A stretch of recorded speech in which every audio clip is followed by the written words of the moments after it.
Энэ удаагийн видеогоор бид хэсэгчлийн интегралчлах талаар авч үзнэ. За хэсэгчлийн интегралчлах арга нь ямар учиртай вэ гэхээр бид нар одоо чинь x dx-ийн интегралыг бол авч чадна. За x-ийн интегралыг муу адил авч чадна. За ийм байвал яах вэ гэж x үржигэн dx гэсэн хэлбэрээр буюу хоёр функцийн ингээ үржүүл байдлаар байвал яах вэ гэж. За тэгэхээр эндээс бол бид нар хоёр үржигдэхүүний уламжлалыг бол авч чадна.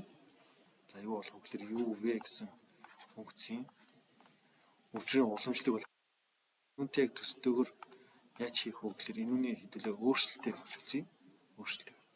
За тэгэхээр үржих нь dv болно, нэмэх нь v үржих нь du гэсэн хэлбэрээр бичдэг байна.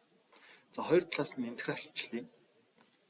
За тэгвэл юу болох вэ гэхээр интеграл болно. За эндээс бол интеграл d төөчдөө за эсвэл ямар нэгэн байдлаар энд gx гэсэн функц явагддаг. gx гэсэн функц. За эндээс бол өөрөө gx гараад ирдэг байна. Тэгэхээр эндээс бол uv-гийн одоо өөрчлөлтийн интегралд маань бол юу болох вэ гэхээр uv болно. За эндээс бол udv болно. За энд нэмэх нь v du гэсэн. За бид нар эндээс udv-г болох юм бол юу болох вэ гэхээр udv-гээс хасах нь интеграл v du болно гэсэн. За тэгэхээр бид нар одоо бодох гээд байгаа бодлогоо яг ийм хэлбэрээр харъя. За энд бичиж udv тэмцүү uv хасах нь интеграл v du гэсэн хэлбэрээр харъя. За эндээс ингээ үзэх юм бол бидний хувьд x гэдэг маань u байна. X dx гэдгийг хэдүүлээ dv байна гэж орлуулан бодъё. За тэгвэл юу болох вэ гэж. X бол u болох юм байна. За тэгэхээр бидэрт u бол байна. Тэгвэл du хэрэгтэй. Тэгэхээр эндээс хоёр талаас нь өөрчлөлттэй авъя. dx du болно. За dv бидэрт байна. dv гэдэг маань x dx гэж үзье. За тэгэх юм бол v-г олох хэрэгтэй юм байна. V-г олно гэдэг бол хоёр талаас нь интеграл авна. За энд бол юу болж байна вэ гэхээр өөрчлөлтийг авч ий. Өөрчлөлтийг нь үзэж байна. Буюу цаанаа бол уламжлалтын үйлдэл хийж байна гэсэн үг. За энд бол интеграл авч. За эндээс интеграл авах юм бол x dx-ээс интеграл авах юм бол x өөрөө гарч ирнэ. За ингээд энийгээ бид одоо орлуулъя. За энд uv байна. v-гийн үржүүр байх хэрэгтэй юм байна. За эндээс харах юм бол энд uv-гийн үржүүр харагдаж байна. Бол бид нар x тэгэхээр эндээс үргэлжлүүлэн бодъё. x dx маань x-ийг үржих нь x бол хасах нь интеграл v du гэж байна. За v гэдэг маань бол бидний хувьд бол энэ x байна. За тэгэхээр x-ийг бичлээ. За тэгээд du гэж байна. du гэдэг маань бол бидний хувьд dx болчихж байгаа. За ингээд dx болоо гэсэн. За эндээс ингээд интеграл авах юм бол x нь бичигдээд x-ийн интеграл маань x гараад ирнэ. Тэгээд нэмэх нь тогтмол тоо авах хэрэгтэй гэсэн үг.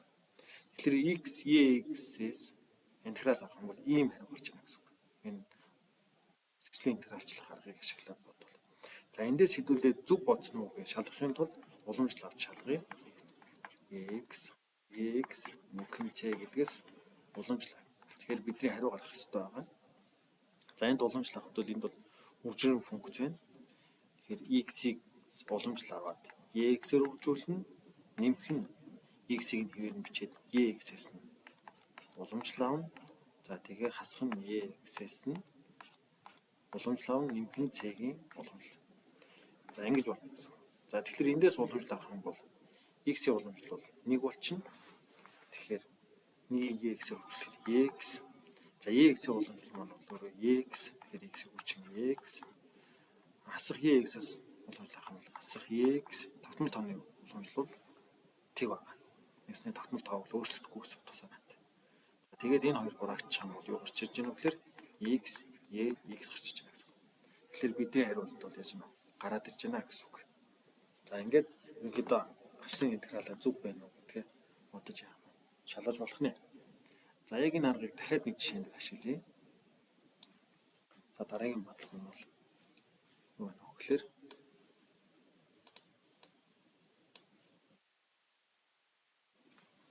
натурал логарифм x баах нь x-ийн 4 зэрэгт dx-ээс хэдүүлээ интеграл.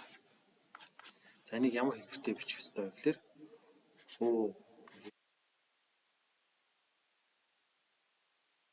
юунаас гарч иж байгаа гэхээр v гэдгээс интеграл авбал ийм хариу гарах ёстой гэсэн үг. За энэ нь бол юунаас гарч байгаа гэхээр өчрөн функцийн өөрчлөлтөөс энэ томьёо гараад ирж байгаа. За тэгвэл эндээс бид нар гэдгээ алийг нь үзэх вэ гэж.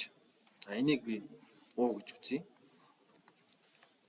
За үлдсэн энийг нь dv гэж үзье. Логарифм x маань dv гэдэг маань dx-ийг хуваах нь x-ийн 4 зэрэгт буюу энийг зэрэгт хэлбэрээр бичих юм бол x-ийн хасах 4 зэрэгт болно гэсэн үг. X-ийн хасах 4 зэрэгт. dv болно гэсэн үг. За эндээс бид нар юу болох вэ гэхээр do болох хэвээр. Тэгэхээр эндээс уламжлал авна. Эндээс уламжлал авах буюу өөрчлөлтийг үзэх юм бол ингээд өөрчлөлтийг авч яана гэсэн үг. За тэгэх юм бол do гарч ирнэ. Натурал логарифм x-ийн бол юу болчихно вэ гэхээр x хуваах нь x болно. За үржих нь dx-т. Ясны нэг хуваах нь x-ээс интеграл авахаар бид нар бол өмнө хичээлээр бол натурал логарифм x гарч ирдэг гэдэг. Тэгэд эндээс бол интеграл авах хэрэгтэй. Интеграл авах юм бол v гарч ирнэ. За хасах 4 зэрэг дээр бол нэг зэрэгт нэмэх юм бол хасах 3 зэрэгт болно. Тэгээд нэмсэн зэрэгт нь яг гэхээр хувааж өгдөг байна. За эндээс ингээ харах юм бол одоо бид нар юу болох вэ гэхээр OV-гийнхаа үржрийг бичнэ. Юу болж байна вэ гэхээр интеграл натурал логарифм x-ийг хуваах нь 4 зэрэгт бүжгийн dx гэдэг маань OV-гийн үржүр. За энийг өмнө анх явуулсан мэдээ харъя. Өмнө бол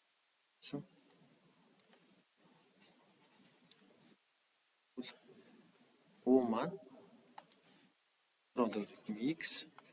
За v маань юу болчихно вэ гэхээр үржих нь x-ийн хасах 3 зэрэгтийг хуваах нь хасах 3 байна гэсэн үг. За тэгээд хасах нь интеграл v do. V гэдэг маань энэ байна. X-ийн хасах 3 зэрэгт үржих нь хасах 3. Тэгээд do гэдэг маань нэг хуваах нь x. Нэг хуваах нь x гэдэг маань зэрэгт хэлбэрээр бичих юм бол x-ийн хасахны зэрэгт болно. Хасахны зэрэгт үржих нь dx байна гэсэн үг. За эндээс юу болох вэ гэж. Эндээс бол юу болох вэ гэхээр за натурал логарифм x. За x-ийн куб нь доороо гарчна. Хасах 3 x-ийн 3 зэрэгт. За эндээс бол x-ийн хасах 4 зэрэгт болж байна. X-ийн хасах 4 зэрэгтээс интеграл авах юм бол нэг зэрэг нэмэх юм бол x-ийн за энэ хасах 3 маань урагшаа гараад бол хураагдаад нэмэх болчихно.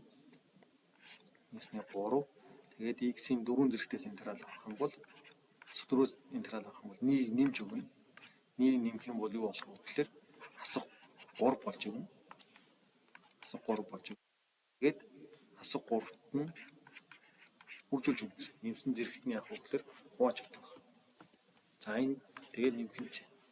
За эндээс ингэж үзэх юм бол юу болж байна гэхээр бидний хариу маань натурал логарифм x хасах нь 3 x-ийн куб зэрэгт.